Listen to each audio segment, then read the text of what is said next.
Namaste and welcome to Wisdom of the Gita, the podcast where we take ancient wisdom, sprinkle it with some modern relevance, and garnish it with a dash of humor. Because let's face it, who doesn't need a laugh while trying to figure out the meaning of life? Let's dive in.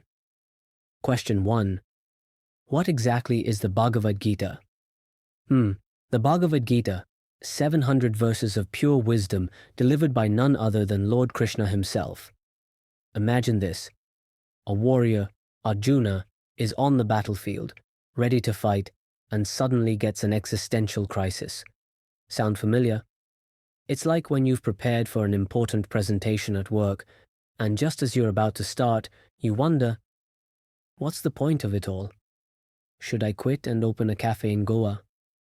So, Krishna steps in, not as a motivational speaker, but as the ultimate life coach. The Gita is essentially a pep talk for Arjuna, but instead of saying, "You've got this, bro," Krishna dives into profound topics like duty, morality, and the meaning of life. You know, the usual light conversation. Question 2. Why is the Gita spoken on a battlefield? Wouldn't a yoga retreat have been better? You'd think, right? A serene ashram, some incense, and chai would have set the mood nicely. But no. The Gita happens in the middle of a war zone because life doesn't wait for calm moments to throw existential dilemmas at you. It's a brilliant metaphor. The battlefield represents the chaos of life, endless deadlines, conflicting priorities, and WhatsApp notifications from your relatives. Krishna's message is clear. Wisdom isn't about escaping life's battles. It's about thriving in the middle of them. So yes, the next time your boss asks for one last change in a project, channel your inner Arjuna and say, "I shall conquer." Or at least try. Question 3. What are the central themes of the Gita?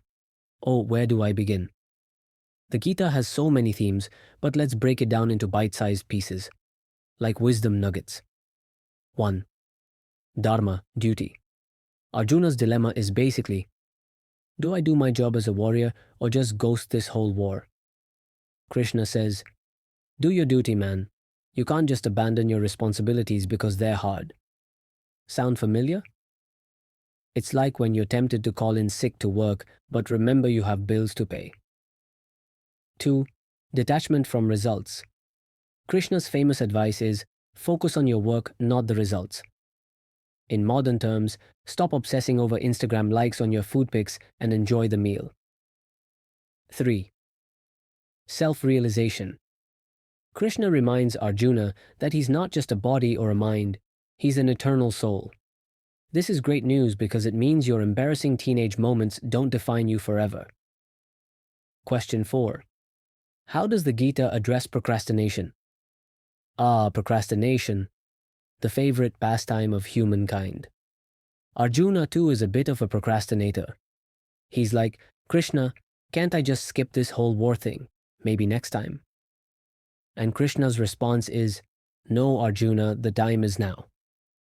In today's context, it's like Krishna saying, stop binge-watching Netflix and get to work.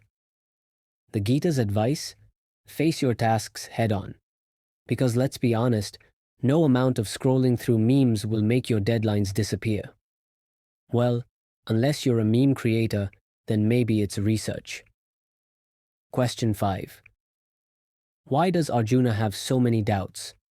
Was he overthinking? Overthinking. Arjuna was the CEO of Overthinking Incorporated. He stood there on the battlefield, looking at his family on the other side and thought, what if I fight? What if I don't? What's the meaning of life? Should I have had breakfast? But that's what makes him relatable. We all have moments like Arjuna's when we stand in front of the fridge, wondering if we should eat that leftover pizza. Krishna's lesson is that doubt is natural, but we must seek clarity and act with purpose. So yes, Arjuna is the poster boy for overthinkers everywhere, but at least he had Krishna to guide him. We, unfortunately, have Google. Question 6. How does the Gita handle stress management? Stress management is where the Gita really shines. Krishna says, detach from outcomes and focus on the process. Translation: don't freak out if your cake doesn't look like the one on the recipe blog. Enjoy the baking process. Eggshells in the batter and all. Another gem from the Gita is meditation. Krishna says, a calm mind is like a lamp in a windless place. In today's language, turn off your phone, close your eyes, and breathe. Just don't fall asleep mid-meditation like I do. Question 7. Okay, here's the million-dollar question. What's one lesson from the Bhagavad Gita that everyone, and I mean everyone, can start applying right now? Take small steps today. At work, give your best effort, but don't lose sleep over feedback. In relationships, act with kindness, even if the other person doesn't text back. In life, laugh more, worry less. Remember, even Arjuna needed a pep talk, and he had literal gods on speed dial. Krishna's wisdom in a modern context.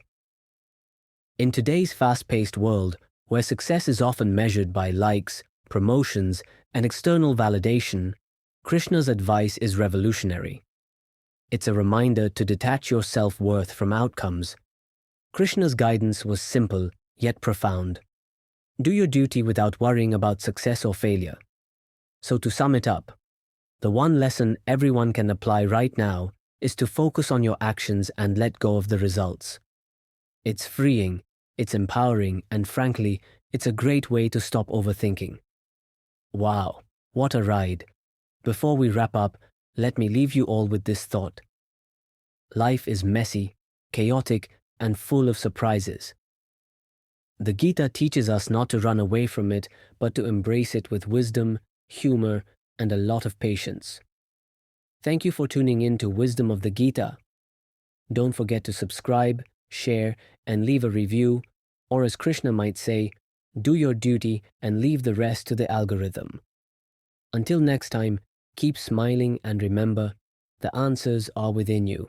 Jai Shri Krishna.